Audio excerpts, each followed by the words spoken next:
ฝนตกหนักมากเลย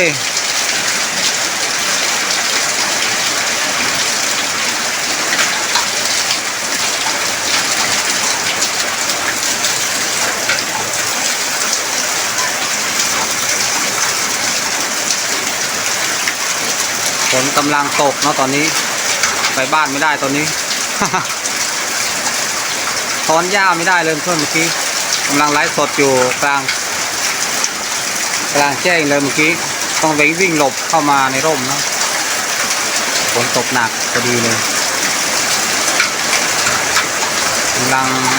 ออกไปข้างนอกแป๊บเดียวฝนตกมาแล้วตอนนี้ดีนะที่เข้ามาทันนะกลับมาไม่ทันเปียกหมด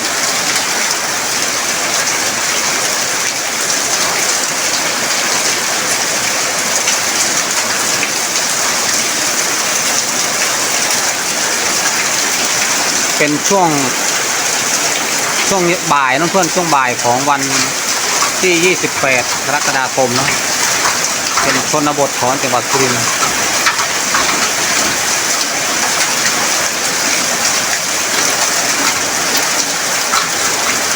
ฝนตกหนักมาก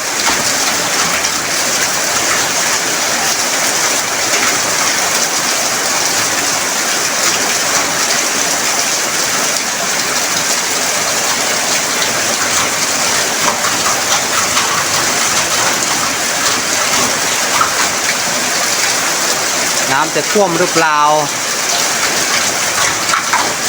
โอ้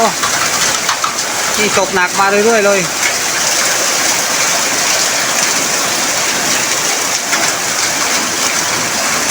โอ้โหวันนี้ตกหนักกว่าวันอื่นไม่มีวันไหนตกหนักขนาดนี้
ตกหนักมากเลยเพื่อน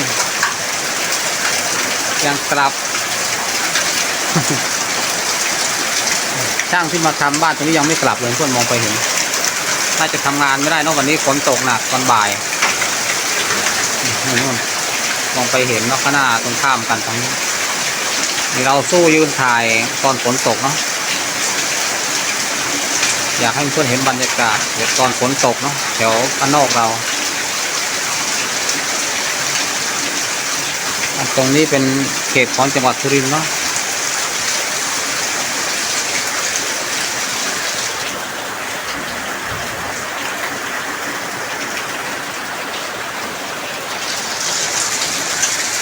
มืดมากเลยตรงนี้มองไปตรงฝั่งใกล้กับยุ้งข้าวมองไปทางนี้มืดมากเพื่อนทางทุ่งนา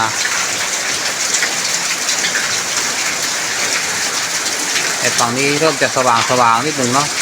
แต่ฝนก็ยังตกหนักอยู่ ฝ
ก็นำบรรยากาศตอนฝนตกมาให้เพื่อนๆได้ชมกันเนาะ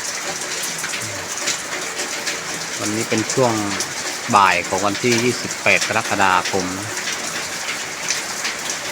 ฝนตกหนักมากในชนบทของจังหวัดสุรินทร์เนาะ